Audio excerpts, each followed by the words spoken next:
اللہ الرحمن الرحیم قل هل يستوي الذين يعلمون والذين لا يعلمون. صلوات بھیجیے محمد و آل محمد کی ذات. عزیزان محترم، الحمدللہ سے ہم بلا فصل کے ماننے والے ہیں. اگر تھوڑا تھوڑا سا زحمت کریں گے تو مجلس کی خوبصورتی بڑھ جائے گی. صلوات بھیجیے محمد و آل محمد کی ذات. تھوڑا تھوڑا آگے آئیے، مہربانی کیجیے، جزاک اللہ. عزیزان محترم، ہم یہاں مجلس حسین کے لیے اکٹھا ہوئے ہیں، اور اگر دیکھا جائے تو اپنی محفلوں کو گناہوں سے آراستہ کرنے والے لوگ تو ہر جگہ مل جاتے ہیں، لیکن ایک گناہگار کو حر بنانے والا ہماری مجلسوں میں ملتا ہے. چاند پر لیگل، اللیگل اور لیگل کانٹے بچھانے والے خلاباز تو امریکہ، برطانیہ اور رشیا جیسی ریاستوں میں بھی مل جاتے ہیں، لیکن مجلس میں بیٹھ کر، فرش پر بیٹھ کر اپنی انگلی سے چاند کو دو ٹکڑے کرنے والا ہماری مجلسوں میں ملتا ہے.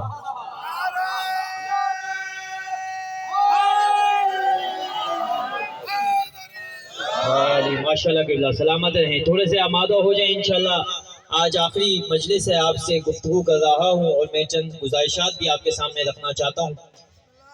عزیزان محترم، دستی بم، ایٹم بم اور کلاشن کوپیں چلانے والے کرائے کے قاتل تو ہر جگہ مل جاتے ہیں، لیکن اپنے قاتل کو شربت پلانے والا ہماری مجلسوں میں ملتا ہے.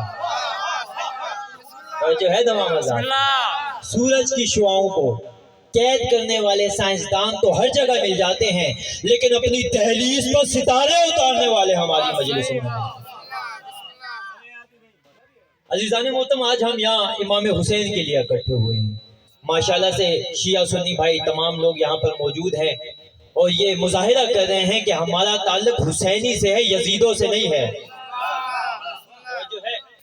حسین کسی کا فرقے کا نہیں ہے، حسین صرف شیعوں کا بھی نہیں ہے.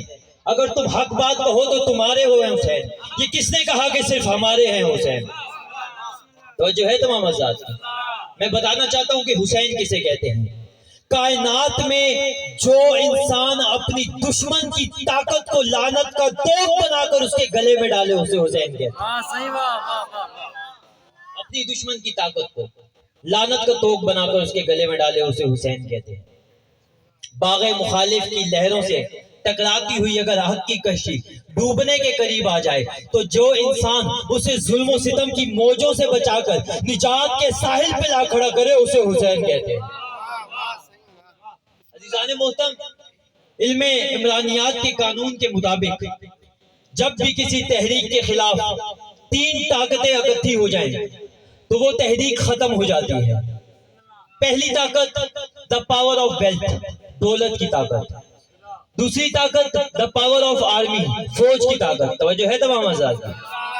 تیسری طاقت دا پاور آف اسٹیٹ، ریاست کی طاقت. علم عمرانیات کہتی ہے کہ جب بھی کسی تحریک کے خلاف یہ تین طاقتیں اکٹھی ہو جائیں تو وہ تحریک ختم ہو جاتی ہے، اور کائنات کو ہم دکھاتے ہیں کہ ایسی تحریک جس کے سامنے ایک دو نہیں لاکھوں کروڑوں طاقتیں استعمال ہوئی، مٹانے والے مٹ گئے،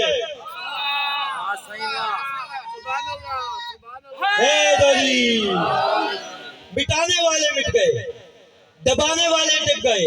حاکم اس تحریک کے خلاف، حکومتیں اس تحریک کے خلاف، ریاستیں اس تحریک کے خلاف، فتوے اس تحریک کے خلاف. لیکن آج بھی یہ تحریک کائنات کے اوپر آنکھوں میں آنکھیں ڈال کے کہہ رہی ہے کہ میں کل بھی زندہ باد تھی، میں آج بھی زندہ باد ہوں. یہ تحریک کون سی ہے؟ تحریک آزاداری حسین ابن علی.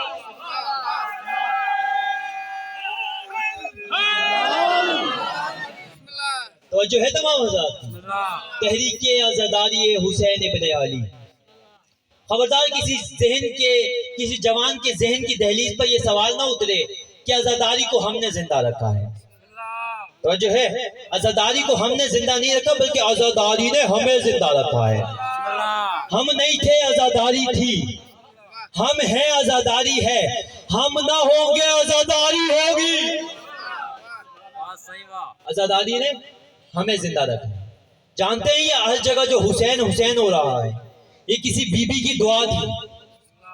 میں فضائل پڑھ رہا ہوں، یہ کسی بی بی کی دعا تھی جب علی کی بیٹی دربار میں گئی نا یزید کی، تو علی کے لہجے میں گرجی، اور جب وہ گرجی تو پتہ نہیں چل رہا تھا قیدر یہ ہے یا قیدی وہ ہے، وہ وہاں بیٹھا کانپ رہا تھا۔ شام کے عالیہ کو جملہ آپ کے حوالے کرنا لگا ہوں، جملہ سنبھالیے گا، اس کی داد میں شام کے عالیہ کو پہنچانے لگا ہوں۔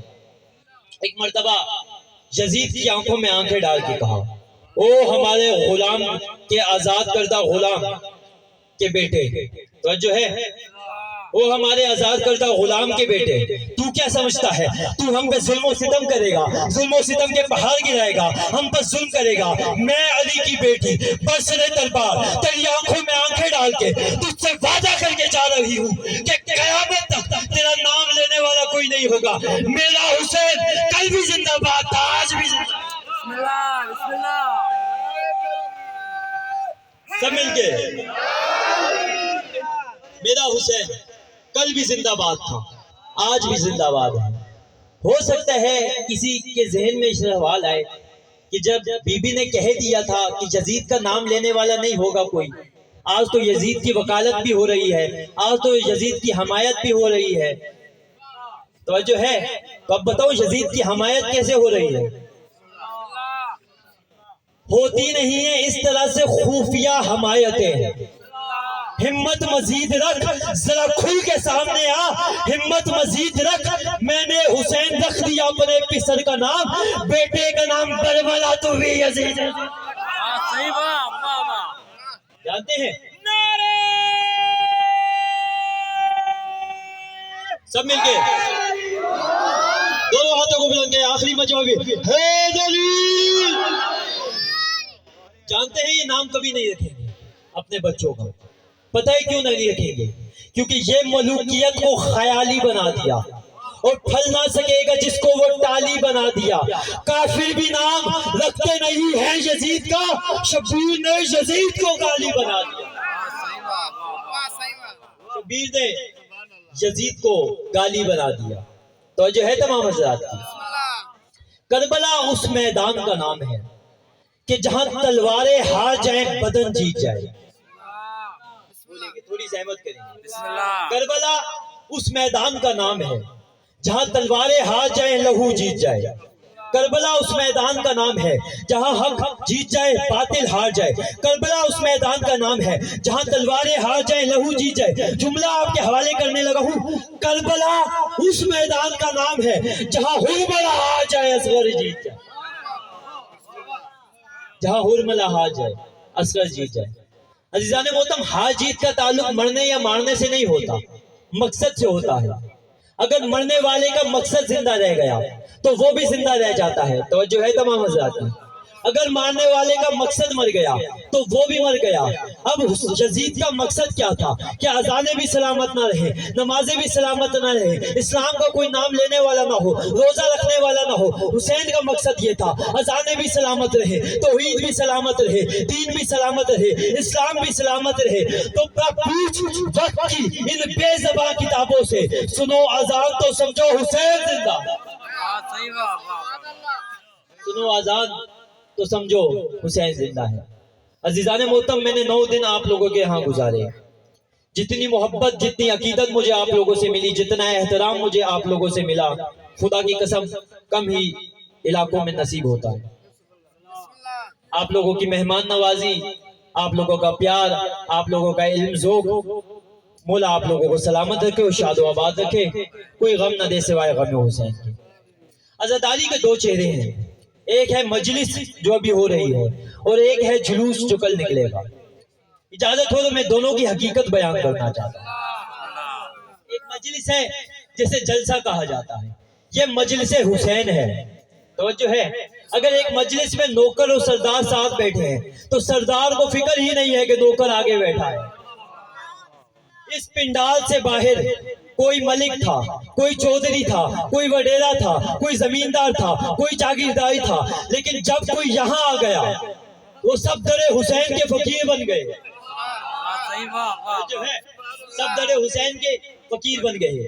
کسی وڈیرے کے لیے، کسی ملک کے لیے، کسی چودھری کے لیے یہاں صوفہ نہیں لگایا گیا، سب زمین پہ بیٹھ کر حسین کا ذکر سن رہے ہیں۔ سب نے ایک ہی لباس پہنا ہے، سب کا ایک ہی ترانہ ہے، لبیک یا حسین، پڑھنے والے نے فضائل پڑھے، آپ خوش ہوئے، پڑھنے والے نے مصائب پڑھے، آپ نے گریہ کیا۔ یہ مجلس تمام ہوئی ایک جلوس کی شکل اختیار کر گئی۔ توجہ ہے تمام عزیزان محترم، میرا سندھ میں آنے کا اتفاق رہا ہے۔ پچھلی بار جب میں عشرے پر آیا تو میں سالیہ پٹ سے ایک جگہ سے گزر رہا تھا، وہاں ایک بھائی نے سبیل لگائی ہوئی تھی بنام حسین، سبز رنگ کی پگڑی پہنی ہوئی تھی، دیکھ کے لگ رہا تھا کہ اہل سنت سے تعلق رکھتے ہیں، لیکن حسین کے نام پر سبیل لگائی ہوئی تھی۔ وہ فرقہ نہیں پوچھ رہا تھا کہ کون سے فرقے کے ہو، کون سے مسلک کے ہو، کون کے مذہب سے ہو، ہندو ہو، مسلمان ہو، عیسائی ہو، وہ سب کو یہ کہتا جا رہا تھا کہ حسین کے صدقے میں سبیل پی لو، حسین کے صدقے میں نیاز پی لو، نیاز کھا لو۔ عزیزارو، میں نے ایک مرتبہ اپنے دوستوں کی طرف دیکھ کر کہا کہ جو فرقوں میں بٹ جائے اسے حسین نہیں کہتے، جو باضمیر دلوں پر حکومت کرے اسے حسین کہتے۔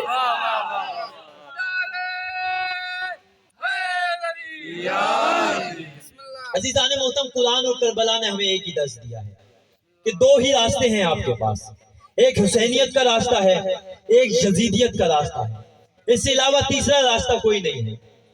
حسینی ہونے کے لیے شیعہ ہونا ضروری نہیں ہے، حسینی ہونے کے لیے باضمیر ہونا ضروری ہے، حسینی ہونے کے لیے غیرت مند ہونا ضروری ہے، حسینی ہونے کے لیے ماں بہن بیٹی کی تمیز ہونا ضروری ہے۔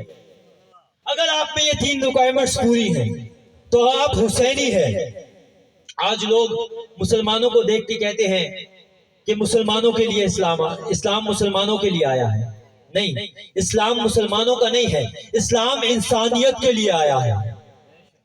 لوگ اپنی بیٹیوں کو زندہ درگور کر دیتے تھے، کردار کے وحشی تھے، افکار کے وحشی تھے، اخلاق کے وحشی تھے۔ اسلام نے آگے تمیز بتائی ہے کہ ماں بہن بیٹی کے فرق کیا ہے، ماں کا احترام کیا ہے، حقوق الناس کیا ہے، حقوق العباد کیا ہے۔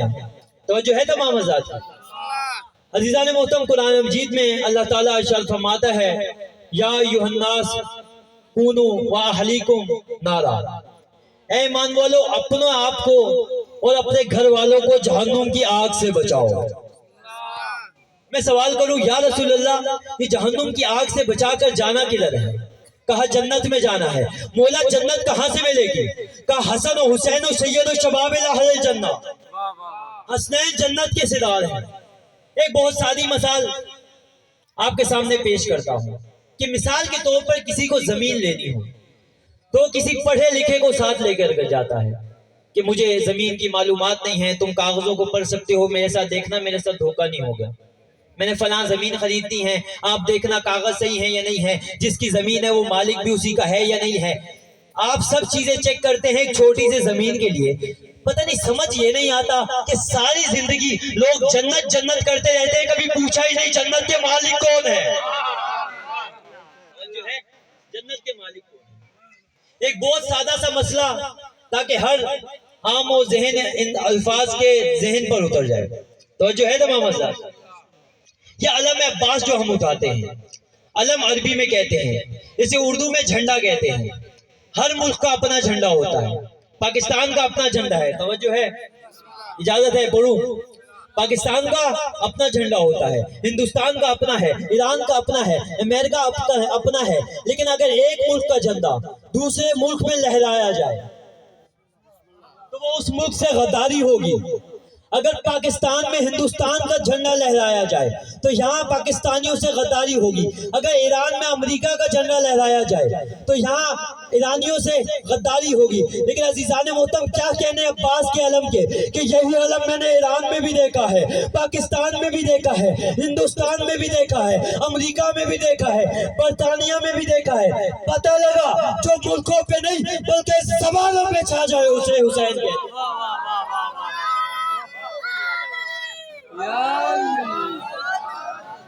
توجہ ہے، جو زمانوں پر چھا جائے اسے حسین کہتے ہیں۔ عزیزان محترم، یہ کالا لباس حسینیت کا یونیفارم ہے۔ کل 10 محرم ہے، اس کے بعد جب 10 محرم منانے کے بعد جب آپ بازاروں میں نکلیں گے، لوگ آپ سے پوچھیں گے یہ حسین کا محرم منا کے آ رہا ہے۔ اپنے کردار کو ایسا بنانا ہے، اپنے افکار کو ایسا بنانا ہے کہ مکتب حسین آباد ہو۔ جو ہاتھ یا حسین کے لیے یہاں آتے ہیں وہ نماز میں اللہ اکبر کے لیے یہاں بھی آنے چاہیے۔ توجہ ہے، یہ مجلس مکتب حسین ہے، مسجد مقصد حسین ہے. ہمیں مکتب حسین کو بھی آباد کرنا ہے، ہمیں مسجد حسین کو بھی آباد کرنا ہے.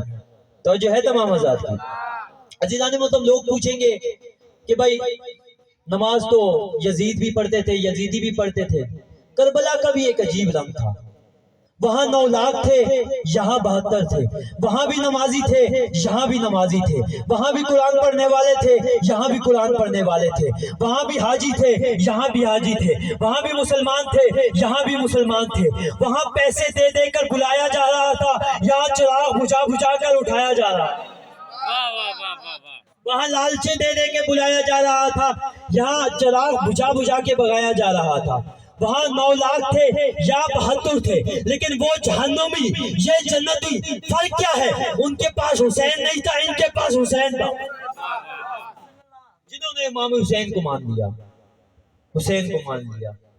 عزادارو، آج 9 محرم الحرام ہے، کل 10 محرم الحرام ہے. 10 دن ہم نے عزاداری حسین برپا کی. آ گیا وہ دن جس دن تو جو ہے تمام حضرات ایک بس صلوات بھیجیے محمد والے. عزیزان محترم، ایک شعر سنانے لگا ہوں، آپ بیدار ہو جائیں گے تو انشاءاللہ موضوع آگے بڑھے. شجر جب حرف زن ہوتے ہیں، غنچے بول پڑتے ہیں. علی کا نام آ جائے تو سجدے بول پڑتے ہیں. علی کے عشق میں یارو تقیہ خیر ممکن ہے، زبانیں چپ بھی ہو جائے تو چہرے بول پڑتے ہیں.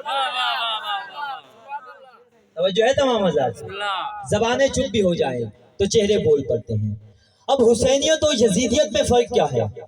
اسلام کے حقیقی چہرے کو حسینیت کہتے ہیں، کفر کے بدنما چہرے کو یزیدیت کہتے ہیں. اسلام کی دستار حسین ہے، کفر کا چہرہ یزید ہے. تخت پہ بیٹھا ہو وہ یزید ہے، جو عرش نشین ہو وہ حسین ہے. قرآن کی صورت ہو وہ حسین ہے، جو پیکر رحمان کی صورت ہو وہ حسین ہے. جو ہے جس کے گھر میں شیطان پلے وہ یزید ہے، جس کے گھر میں قرآن پلے وہ حسین ہے. مرجانہ کی بھول ہو تو یزید ہوتا ہے، فرزند بطول ہو تو حسین ہوتا ہے. جو ہے تمام حضرات بسم اللہ. عزیزان محترم، آج کل کے دور میں کردار کی جنگ ابھی ہمیں لڑنی ہے، مقصد حسین کو آباد کرنا ہے. آج ہمیں نے 10 دن مکتب حسین کو آباد کیا ہے، ابھی 10 دن بعد انشاءاللہ ہم نے مقصد حسین کو آباد کرنا ہے، نمازوں کو آباد کرنا ہے. جس طرح سے آج مجلسوں کو آباد کر رہے ہیں، حسین کے ذکر کو آباد کر رہے ہیں، گلی گلی کوچا کوچا ہر جگہ یا حسین یا حسین یا حسین کی صدائیں بلند کر رہے ہیں. اسی طرح سے ہمیں گلی گلی کوچا کوچا ہر مسجدوں کو آباد کرنا ہے. ہمیں ہر فرد کو تبلیغ کرنی ہے. تبلیغ کرنا صرف ہمارا کام نہیں ہے، تبلیغ کرنا ہر انسان کا کام ہے. ہر انسان کو چاہیے کہ وہ مقصد حسین کو زندہ رکھے. توجہ ہے تمام حضرات، ایک بار صلوات بھیجیے محمد والے محمد.